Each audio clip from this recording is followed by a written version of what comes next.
El problema de los ovnis está profundamente vinculado con la difusión de noticias, lo cual lo ha colocado desde 1947 en la órbita de los servicios secretos de Estados Unidos. Los centros de poder decidieron protegerse, ocultando la información no deseada mediante una conjura del silencio. Hans Petersen, director del control militar del tráfico aéreo después de la Segunda Guerra Mundial, localizó en 1954 objetos intrusos en el radar e intentó interceptarlos. Un día, uno de mis hombres en el control de radar me llamó y me dijo: Mayor, no, capitán, porque en aquella época yo era capitán, tenemos algo en la pantalla que vuela a una velocidad de 18.000 kilómetros por hora. Imposible. Ningún avión puede alcanzar esa velocidad. Entonces fui a comprobarlo y era verdad. Volaban a 18.000 kilómetros por hora. De pronto dejaron de moverse. Se mantuvieron estacionarios en el campo visual del radar. Llegaban y desaparecían. Estaban allí y un instante después se habían desvanecido. Llamé inmediatamente al responsable del control aéreo y al comandante de la base y les expliqué la situación, pero se resistían a creerme. Yo les dije: dadme 4 aviones y veremos si podemos interceptarlos. ¿De acuerdo?, me dijeron. Por momentos veíamos una veintena de objetos sobre el aeródromo y a los pocos minutos solamente 2 o 3. Como había niebla, los técnicos nos dijeron que era por culpa de la inversión térmica, un fenómeno meteorológico, pero después comprobamos que no era así. A las 11 había 4 aviones de reacción en la pista listos para despegar. Se levantó la niebla y nuestros aviones estuvieron en condiciones de despegar. En ese momento había unos 12 objetos alrededor de la base. En cuanto me puse en contacto con los pilotos y les dije: ¿tenéis autorización para el despegue y la intercepción de los objetos no identificados?, 10 de los objetos desaparecieron de la pantalla. En el siguiente giro del radar había solamente 2 señales en la pantalla. Una a 10 millas al norte y otra a unas 12 millas al sur de la base. Envié un par de interceptores al norte y otros 2 al sur. Me puse en contacto con el primer par de interceptores y les dije: vuestro objetivo se encuentra a 5 millas, a las 12 horas, es decir, exactamente delante de vosotros. Altitud desconocida, ¿lo veis? No había terminado de decirlo cuando el objeto desapareció. Dirigiéndome entonces al otro par de interceptores dije: distancia 5 millas, 12 horas, altitud desconocida. También este objeto desapareció. Era evidente que nos estaban escuchando.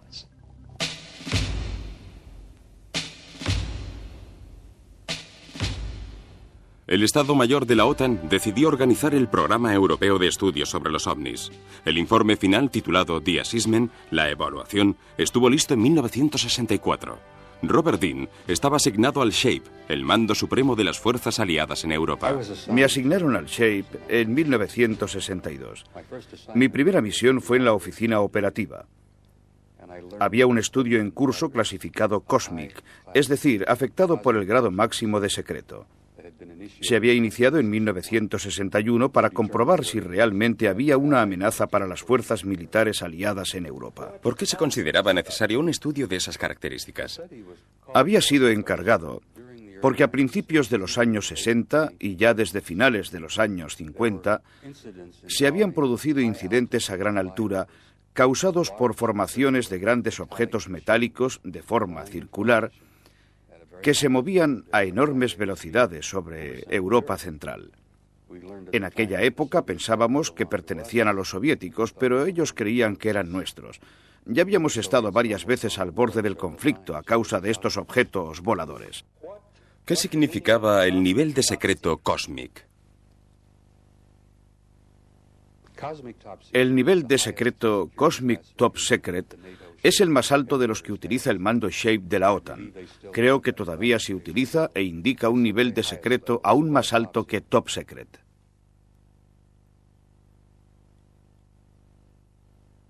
¿Quién encargó el estudio? ¿Cuál era su contenido? Fue encargado por el mariscal del aire Sir Thomas Pike y duró 3 años. Las conclusiones alcanzadas eran increíbles. Los oficiales del Estado Mayor de SHAPE quedaron estupefactos ante los resultados de la evaluación. Los resultados indicaban que desde hacía muchos años nuestro planeta estaba siendo objeto de minuciosos reconocimientos por parte de varias civilizaciones extraterrestres, probablemente desde hacía cientos de años y tal vez desde épocas todavía más remotas. Esos reconocimientos eran llevados a cabo por inteligencias superiores que empleaban tecnologías sumamente avanzadas, por lo menos 1000 años más avanzadas de lo que podemos imaginar. Su tecnología era tan compleja y tan adelantada que parecía magia. La conclusión del estudio fue que estos alienígenas no parecían tener intenciones hostiles, porque en caso contrario no hubiésemos podido hacer nada. Había un voluminoso expediente relacionado con un accidente sufrido por un ovni en el norte de Alemania, cerca del mar Báltico. Había caído muy cerca de la línea de demarcación entre el sector soviético y el británico. El platillo volante tenía un diámetro de 30 metros y unos 5 metros de espesor. En las operaciones de recuperación participó un batallón de ingeniería del ejército británico y los técnicos, de alguna forma, consiguieron averiguar cómo se subía.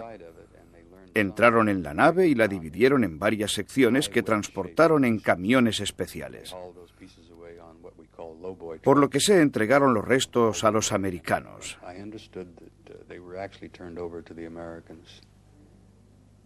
Aparentemente había una tripulación compuesta por 12 miembros.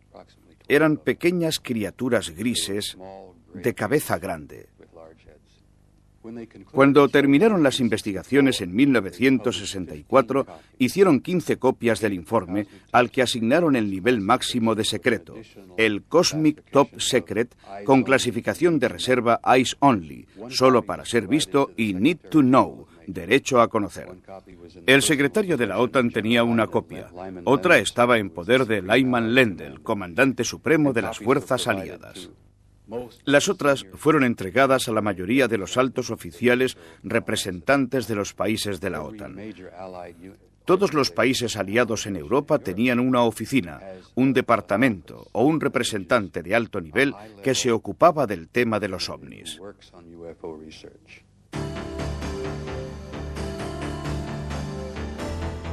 Corrían los tiempos de la Guerra Fría. El descubrimiento de tecnologías y seres extraterrestres fue considerado por el presidente Harry Truman, así como por los mandos militares americanos activos en el escenario europeo, un tema demasiado delicado para dejar que saliera a la luz. No podían correr el riesgo de desencadenar imprevisibles reacciones entre la población ante revelaciones de este tipo. Y por otra parte, había que evitar que la otra superpotencia se beneficiara de la información sobre aquellas avanzadas tecnologías en plena carrera armamentística. Por ello, la situación acabó en manos de los servicios de inteligencia. Cuando afirman que es necesario mantener el secreto sobre este problema, porque se trata de un problema de seguridad nacional, creo que tienen sus razones. En primer lugar, por la mentalidad surgida de los llamados juegos de guerra, los enfrentamientos simulados por ordenador que empezaron a desarrollarse después de la Segunda Guerra Mundial. Habíamos aprendido a librar guerras en el ordenador y habíamos aprendido que existen ciertas reglas que hay que respetar y que algunas cosas no se pueden hacer. Cuando se hacen, hay que apagar el ordenador y entonces termina la simulación. Una de esas cosas es la introducción de un nuevo e inesperado desarrollo tecnológico, que es precisamente lo que representan los ovnis: perspectivas y capacidades tecnológicas revolucionarias. En los juegos de guerra, el bando que dispone de este tipo de adelantos gana siempre la partida. Los franceses ganaron una guerra gracias a la introducción de los estribos, que en cambio los ingleses no utilizaron. Esto representa un grave peligro para todo potencial enemigo, que debe preocuparse por la naturaleza de esta tecnología y tratar de establecer hasta qué punto podrá perjudicarlo. En este sentido, se convierte en un asunto de seguridad nacional, porque tiene graves implicaciones para cualquier enemigo. Haga lo que haga, en este punto se convierte en un acto de guerra. Durante años, el principal problema fue la Guerra Fría. No queríamos que los soviéticos supieran lo que nosotros sabíamos. Pero después descubrimos que los soviéticos sabían prácticamente tanto como nosotros. Las consecuencias derivadas de la investigación eran tan increíbles que se decidió que esta información no se difundiera, porque habría tenido un efecto devastador sobre la población de Europa y de Estados Unidos, en realidad sobre todo el mundo. En pocas palabras, estábamos siendo observados por civilizaciones extraterrestres altamente evolucionadas. Una de las principales conclusiones fue que los miembros de una de estas civilizaciones tenían un aspecto idéntico al nuestro. Y este punto preocupó muchísimo al cuartel general del Shape, porque quedaba claro que aquellos extraterrestres podían ponerse un uniforme o vestirse con americana y corbata, sentarse a nuestro lado en el restaurante o en el coche y pasear tranquilamente por la calle sin que nadie se diera cuenta.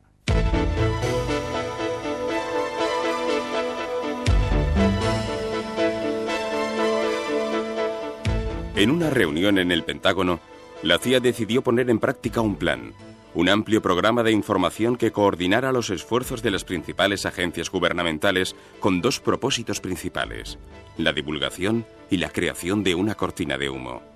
La cortina de humo estaba destinada a reducir el interés del público en los ovnis. Las Fuerzas Armadas recibieron la orden de reunir y evaluar los informes de los avistamientos de ovnis y de difundir solamente la información que contribuyera a mantener la cortina de humo. Según el reglamento AFR 200/2 de la Aviación Militar de Estados Unidos del 26 de agosto de 1953, estaba terminantemente prohibido transmitir noticias a los medios de información antes de que el objeto volador hubiese sido identificado.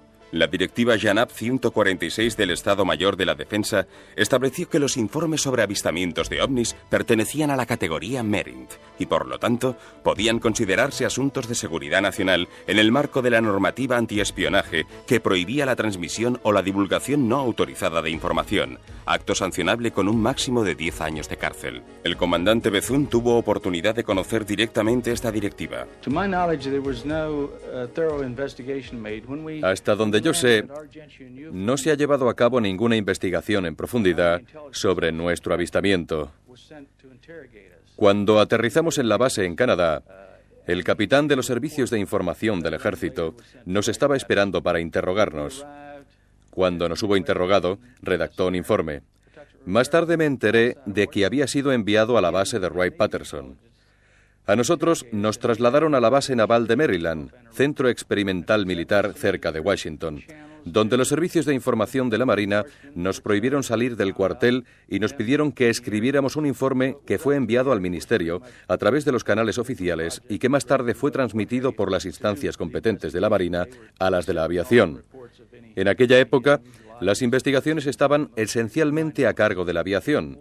Ellos recibían todos los informes de avistamientos procedentes de los diferentes cuerpos militares y realizaban las investigaciones necesarias.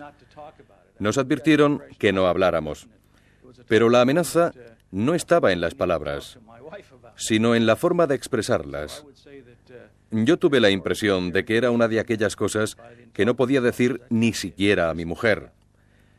Es la impresión que nos daban los oficiales de los servicios de inteligencia que nos interrogaron. El comandante de nuestro grupo me llamó.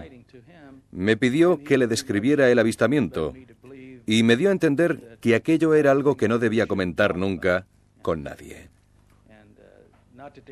En ningún momento tuve la impresión de que pusieran en duda nuestro avistamiento. Solamente teníamos que guardar silencio. Fue lo que todos me aconsejaron.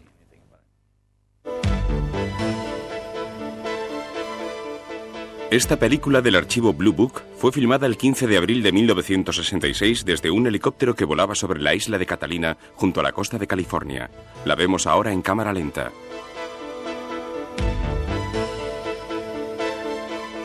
Este documento de 1959, captado por un empleado administrativo de la base de Uke, en Texas, muestra un caza tratando de interceptar un objeto luminoso.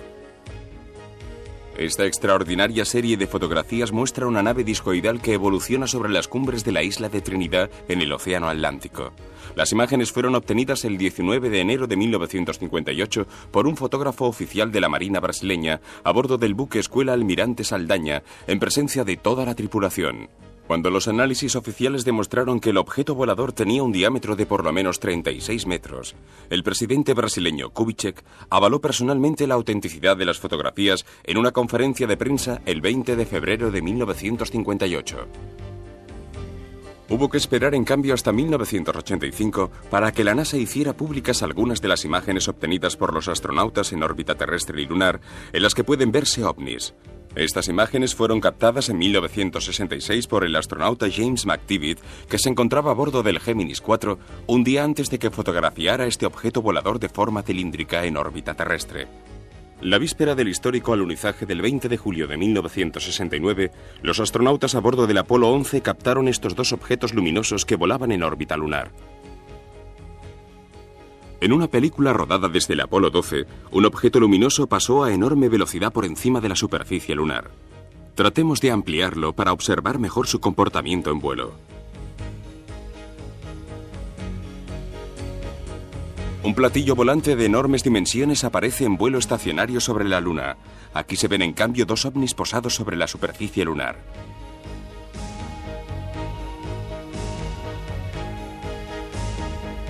Gracias a la ampliación podemos distinguir los detalles.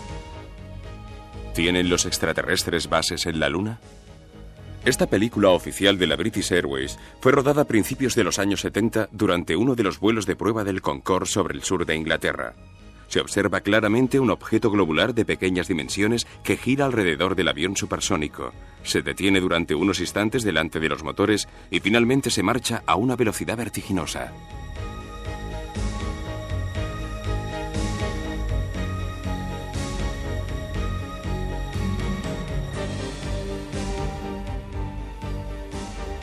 Una de las conclusiones del estudio fue que había un programa, un proceso que se estaba llevando a cabo.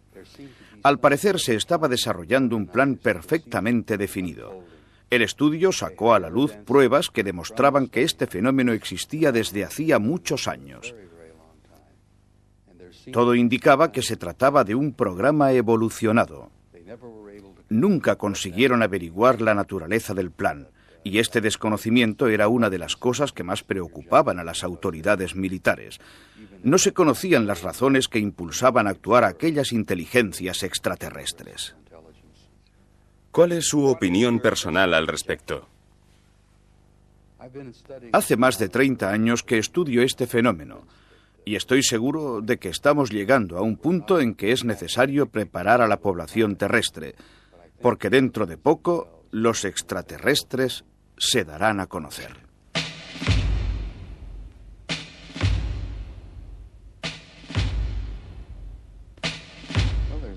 Existe el peligro de que cunda el pánico entre la gente y por lo tanto es necesario prepararla, ponerla en guardia sobre lo que está sucediendo. Esta es una de las razones por las que he decidido hablar públicamente.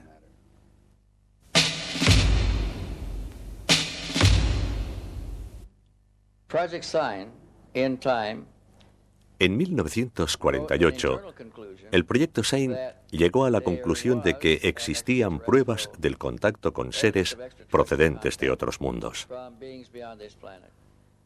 Estableció que sus astronaves empleaban una tecnología muy superior a la terrestre y que el fenómeno era verdadero.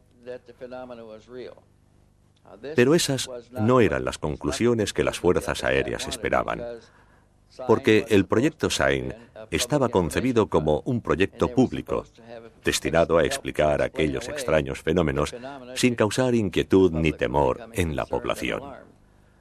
Pero puesto que había producido resultados contrarios a los esperados y teniendo en cuenta que las investigaciones se estaban volviendo cada vez más arriesgadas, el proyecto SIGN fue clausurado y todo el material fue archivado. La exactitud de las conclusiones alcanzadas por el proyecto SIGN ya había sido confirmada por extraordinarios descubrimientos.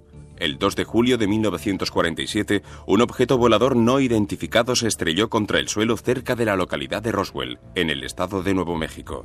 El 7 de julio, un ganadero de la zona, William McBrazel, señaló la localización de los restos a las Fuerzas Armadas en la base cercana de Roswell e inmediatamente se organizó el operativo secreto para la recuperación del ovni accidentado. Según la mayoría de los investigadores, además de los restos de la nave, se hallaron los cadáveres de sus ocupantes. El suceso fue tan inesperado que el responsable de información de la base difundió un comunicado de prensa antes de que el Pentágono decidiera que se trataba de un asunto de seguridad nacional. Así pues, todos los periódicos del país dedicaron la portada a la noticia, que al día siguiente fue oficialmente desmentida. Con el desmentido, el objeto volador no identificado se convirtió en un simple globo meteorológico que se había salido del trayecto preestablecido. Según las fuentes oficiales, el accidente de Roswell fue el primero. Tal vez se habían producido otros casos antes, pero el de Roswell fue el primero en el que los militares participaron directamente. Trataron de mantenerlo bajo control, pero como aquel fin de semana era puente por la fiesta del 4 de julio, no estaba de servicio todo el personal necesario para evitar la filtración de noticias. Los restos del objeto accidentado se encontraron en parte en Magdalena, en Nuevo México, y en parte en Roswell. Los militares intentaron recuperar todos los restos para demostrar que se trataba simplemente de un globo meteorológico. En realidad, todos se decían, ahora tenemos uno al alcance de la mano y no podemos saber cuándo conseguiremos otro. En cuanto se dieron cuenta de que estaban ante una nave completamente extraña a nuestra tecnología aeronáutica, notificaron el hecho a sus superiores jerárquicos a través del mando logístico, hasta llegar al jefe del Estado Mayor de la Fuerza Aérea, quien llamó al secretario de Estado en Washington y le dijo que había sido hallada una aeronave extraña y que, por lo tanto, se trataba de un problema de la competencia directa del secretario de Estado. En aquella época, el secretario de Estado era el general George Marshall, el padre del Plan Marshall. Informado de que se trataba de una nave muy particular, de posible origen extraterrestre, el general Marshall nombró enseguida a 12 expertos, entre ellos científicos y oficiales superiores, y a cierto número de funcionarios administrativos, para proceder al estudio de lo sucedido. Durante el estudio, los expertos comprendieron inmediatamente que se trataba de un vehículo extraterrestre y empezaron a preparar planes de acción. Estos planes preveían el nombramiento de 6 prestigiosos científicos y 6 militares para formar un grupo encargado del tema. Este grupo creó a su vez fuerzas de seguridad. Se ocupó del entrenamiento de cuerpos especializados en la recuperación de restos de astronaves y preparó un programa para mantener en secreto todas sus actividades. Estos documentos, que salieron a la luz en 1987, confirman las declaraciones del coronel Stevens. En un memorándum secreto con la reserva Eyes Only, solo para ser visto, presentado al ministro de Defensa, el entonces presidente de Estados Unidos, Harry Truman, autorizó personalmente el nombramiento de 12 expertos para formar el grupo Majestic 12. De esta situación fue informado posteriormente el presidente Eisenhower al comienzo de su mandato. Esta organización ya estaba en pleno funcionamiento cuando se produjo el segundo accidente. La segunda nave cayó el 23 de marzo de 1948, casi un año más tarde, cerca de Aztec, en el estado de Nuevo México. Esta vez el grupo, el personal entrenado y las fuerzas de seguridad estaban preparados. Disponían de una organización con planes operativos y tenían su sede cerca de Durango, en el estado de Colorado, la base del ejército más cercana a Roswell, justo del otro lado de la frontera con Nuevo México. En cuanto la noticia del accidente llegó a la base de Durango, se activó inmediatamente el operativo, enviando a la zona las primeras patrullas con el propósito de acordonar el área donde aparentemente se había estrellado el objeto. La nave había sido detectada por los radares del control del tráfico aéreo, por lo que fue posible establecer su posición con cierta precisión. Las coordenadas geográficas fueron comunicadas a la tripulación de un helicóptero procedente de la base de Durango, que acudió al lugar, localizó la nave accidentada y siguió sobrevolando la zona constantemente. Mientras tanto, los cuerpos de seguridad, que habían salido al mismo tiempo que el helicóptero, llegaron cuando éste todavía estaba sobrevolando la zona. Acordonaron toda el área y obligaron a los habitantes del lugar a permanecer en sus residencias. Los mantuvieron encerrados en casa durante 3 días mientras se efectuaban las operaciones de recuperación. Los miembros del Majestic llegaron en aviones especiales a la base de Durango.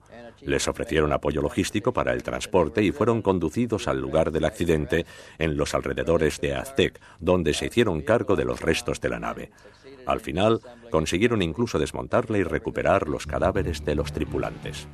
El mayor Virgil Armstrong trabajó durante 22 años para la DIA y para la CIA y prestó servicio con los Boinas Verdes en Vietnam. Había recibido unos documentos que afirmaban que una nave alienígena había aterrizado en el polígono de White Sands, en Nuevo México. El objeto se encontraba bajo estricta vigilancia y lo seguiría estando hasta que fuera posible determinar la procedencia y las intenciones de sus ocupantes. Se descubrió que no representaba una amenaza porque los miembros de la tripulación habían muerto. Cuando subimos a bordo encontramos 5 cadáveres. Eran más bien pequeños, de poco más de 1 metro de estatura. El más alto medía alrededor de 1,30 m. 2 de ellos parecían ser los oficiales al mando, porque tenían galones en las hombreras. Los transportamos a la base de Wright-Patterson, en Ohio, donde el examen médico y la autopsia confirmaron que los cadáveres eran del sexo masculino. Aquella fue la primera vez que conseguimos ver de cerca a las criaturas que se encontraban a bordo, porque en el otro accidente los cadáveres de la tripulación habían sido retirados inmediatamente por los cuerpos de seguridad, que no eran los mismos que actuaron en el segundo accidente. En el caso de Aztec, formaba parte del grupo de expertos el doctor Detlef Bronk, que era especialista en biomedicina y estudiaba en particular las eventuales formas de vida extraterrestres. Era una lumbrera de la ciencia médica, sobre todo en neuropatología traumatológica. Lógicamente, los cadáveres fueron puestos a su disposición. Los americanos estaban orgullosos de ser el país más poderoso de la Tierra, de haber ganado la Segunda Guerra Mundial con la bomba atómica, de haber superado la velocidad del sonido en octubre de 1946 y de poseer un arsenal de enorme potencial destructivo. Imagínense lo que pensaron cuando se encontraron en una situación de pánico, anticipada por Orson Welles en 1938. Imagínenlos cuando vieron los cuerpos exánimes de auténticos extraterrestres y el asombro que sintieron al comprobar que no comprendían el funcionamiento de su máquina voladora. No tenía nada semejante a un componente conocido. No había cilindros, ni émbolos, ni turbinas, ni neumáticos. El gobierno americano, en el verano de 1947, se sentía literalmente indefenso. Por lo tanto, era lógico que decidiera poner en práctica un ocultamiento total y definitivo, incluso con el uso de la fuerza.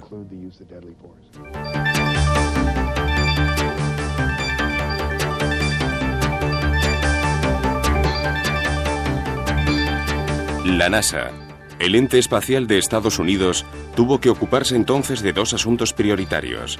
El primero, informar al público sobre sus avances en el ámbito de la investigación espacial y proceder a la búsqueda de posibles señales procedentes de mundos lejanos a través del SETI, el proyecto de búsqueda de inteligencias extraterrestres.